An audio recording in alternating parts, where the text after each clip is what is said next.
PM കിസാന്റെ 2000 രൂപ തടസ്സമില്ലാതെ ലഭിക്കുന്നതിന് കർഷക രജിസ്ട്രിയിൽ പേര് ചേർക്കേണ്ടതുണ്ട്. ഇപ്പോൾ ഇത് സ്വന്തമായോ അക്ഷയ കേന്ദ്രങ്ങൾ വഴിയോ അല്ലെങ്കിൽ കോമൺ സർവീസ് സെന്റർ വഴിയോ ചെയ്യാൻ സാധിക്കുന്നതാണ്. മുമ്പ് കൃഷിഭവനിൽ നേരിട്ടെത്തിയായിരുന്നു ഇത് ചെയ്തുകൊണ്ടിരുന്നത്. എന്നാൽ ഇപ്പോൾ അക്ഷയ കേന്ദ്രങ്ങളിലും മറ്റും ചെയ്യാൻ സാധിക്കുന്നതുമാണ്. കർഷകർക്ക് കേന്ദ്ര സംസ്ഥാന സർക്കാരിന്റെ ആനുകൂല്യങ്ങൾ കൃത്യമായി ലഭിക്കണമെങ്കിൽ ഇത് എല്ലാവരും തന്നെ ചെയ്യേണ്ടതാണ്. PM കിസാന്റെ 6000 രൂപ കിട്ടുന്നവരും സ്വന്തമായി കൃഷിഭൂമി ഉള്ളവരും കർഷക രജിസ്ട്രിയിൽ പേര് ചേർക്കണം. ജൂലൈ 31 വരെയാണ് ഇതിനായി അവസരമുള്ളത്. കൂടാതെ ഫാർമർ ലോഗിൻ വഴി ഡിജിറ്റൽ സേവനങ്ങൾ കർഷകർക്ക് കാര്യക്ഷമമായി ലഭിക്കുന്നതിന് വേണ്ടിയാണ് അഗ്രിസ്റ്റോക്ക് രജിസ്ട്രേഷൻ ചെയ്യണമെന്നുള്ള നിർദ്ദേശമുള്ളത്. അതിനാൽ ഇക്കാര്യങ്ങൾ കൃത്യമായി മനസ്സിലാക്കിയതിനു ശേഷം എല്ലാവരും തന്നെ ചെയ്യേണ്ടതാണ്. കൂടാതെ സംസ്ഥാനത്തെ സാമൂഹ്യ സുരക്ഷാ പെൻഷന്റെ വിതരണം നടന്നുകൊണ്ടിരിക്കുകയാണ്. ബാങ്ക് അക്കൗണ്ടുകളിലേക്ക് തുക എത്തുന്നവർക്ക് പെൻഷൻ ലഭിച്ചു കഴിഞ്ഞു. വീടുകളിലേക്ക് പെൻഷൻ വിതരണം ഇന്നു മുതൽ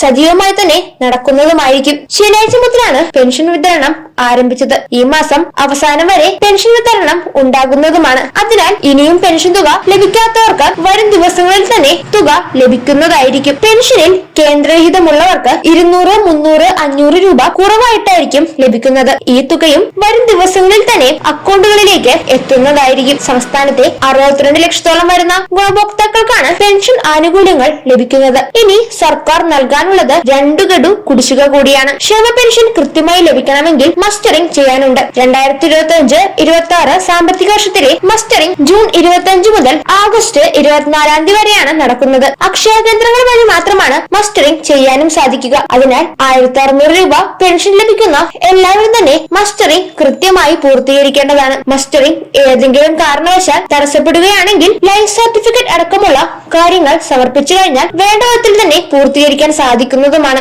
സാമൂഹ്യ സുരക്ഷാ പെൻഷനും ക്ഷേമനിധി ബോർഡ് മുഖേന ലഭിക്കുന്ന പെൻഷൻ ലഭിക്കുന്നവരും വാർഷിക മസ്റ്ററിംഗ് നിർബന്ധമായും ചെയ്യേണ്ടതാണ്. ആധാർ കാർഡാണ് മുഖ്യമായ രേഖ. വീടുകളിൽ കിടപ്പ് രോഗികളുണ്ടെങ്കിൽ അവർക്കുള്ള മസ്റ്ററിംഗ് വീടുകളിൽ വന്ന് ചെയ്യുന്നതുമായിരിക്കും. ഈ വിവരം അക്ഷയ കേന്ദ്രങ്ങളെ അറിയിക്കേണ്ടതുമാണ്. ഇതുമായി ബന്ധപ്പെട്ട ഏതെങ്കിലും വിധത്തിലുള്ള സംശയങ്ങളുണ്ടെങ്കിൽ എല്ലാം തന്നെ കൃത്യമായി പരിഹരിക്കുക. നാളെ മുതലാണ് മസ്റ്ററിംഗ് ആരംഭിക്കുക. അതിനാൽ ഇതുമായി ബന്ധപ്പെട്ട കൃത്യമായ വിശദാംശങ്ങൾ ശരിയായ രീതിയിൽ തന്നെ മനസ്സിലാക്കിയതിനു ശേഷം എല്ലാവരും കൃത്യമായി തന്നെ ചെയ്യുക.